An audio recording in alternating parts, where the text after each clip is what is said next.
Well, my name is Chef Bardin. I'm the Chief Intelligence Officer for Treadstone 71.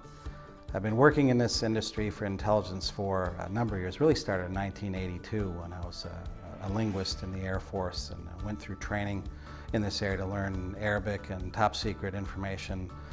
But this is taken out in the cyber arena starting really in 2002 when we really started getting into information security and the intelligence side of that. So ultimately it's been about 17 years in the commercial space, teaching intelligence courses, doing research, as well as helping organizations build their programs. For a number of years I was a CISO, but I've been an independent consultant largely because I found that helping people understand things and build programs for me is a real passion. I enjoy teaching folks and watching them light up when they learn new concepts, when they adapt and adopt these into their programs, when they can build something new.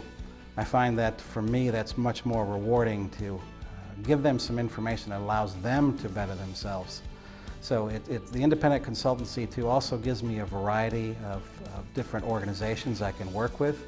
It allows me to touch base with different industries and learn new things, because each engagement I learn something new about this industry, learn something new about the cyber and threat intelligence space that I didn't know before.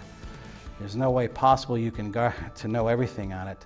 And so you get a mix of all the critical infrastructures, different groups, people from around the world that take the classes from Australia and Singapore to Europe, Middle East, and as well as the United States and Canada. People have taken the course. So it's very rewarding that way because you get a great mix and different ideas and different perspectives when you teach programs, offer consultancy, and actually do research for different clients.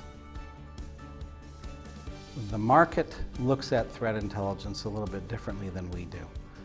For example, threat intelligence has started in the information security space largely coming from the threat intelligence platform vendors. They're the first ones to really start delivering something that people aggregated to or started hovering around.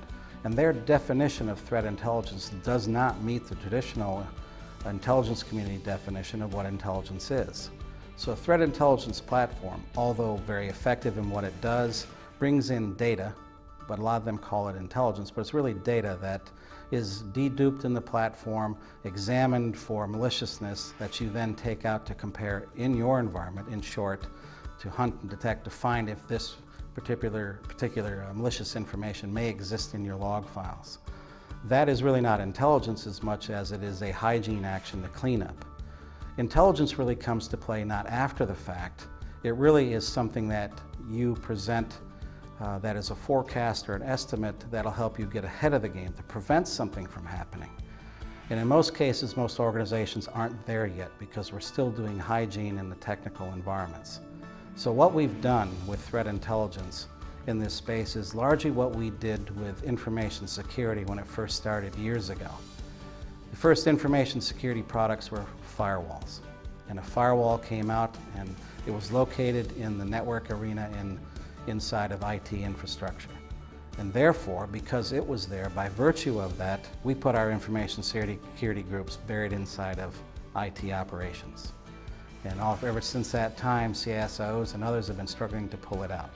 What we've done with threat intelligence is largely the same thing. The platforms were installed inside of information security, largely in operations for incident response and security operations centers, and therefore that's where people have put their intelligence organizations. And it should not be there because largely it's not intel. It's a function that has to happen, but intelligence covers not only the technical arena, but also tactical adversaries and tactics, as well as strategies that hopefully can help leadership make decisions. Real threat intelligence, or intelligence that's really going to make changes, stretches from the technical down into indicators of compromise that you get, to the adversaries and understanding what your adversary, who they are, what they do, what their behaviors are, their patterns, their trends, their tendencies, their tactics, as well as their techniques that you can learn and possibly forecast ahead of time what they're going to do to prevent it. In addition, you can look at geopolitical events, social, cultural events, things that are going around the world that may have an impact in your cyber environment.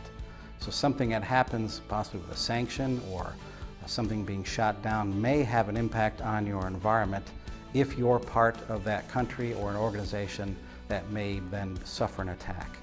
So geopolitical events can actually have impacts in the cyber environment. So what you really do and have to do to this to really make it effective is look at the technical, apply that and align it with the tactical, the adversaries and campaigns.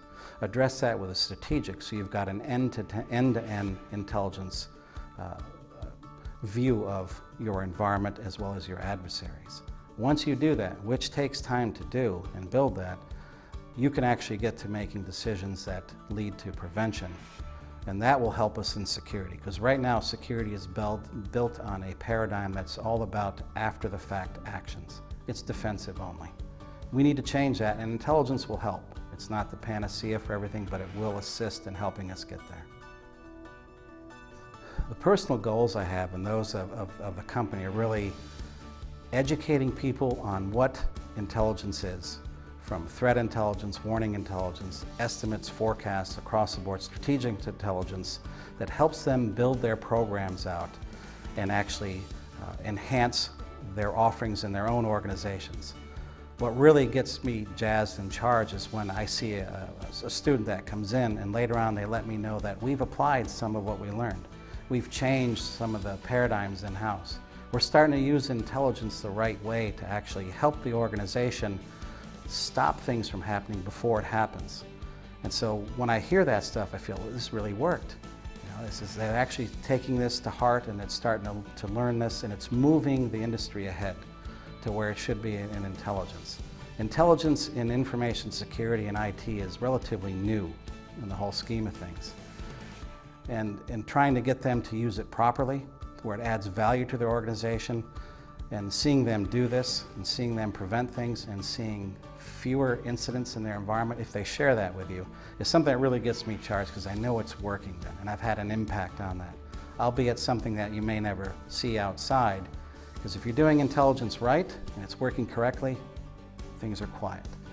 Well, thanks very much for having me here in Zurich and allowing me to teach this class to the folks here at SIGS and the folks you bring to the table. Hope to do it again.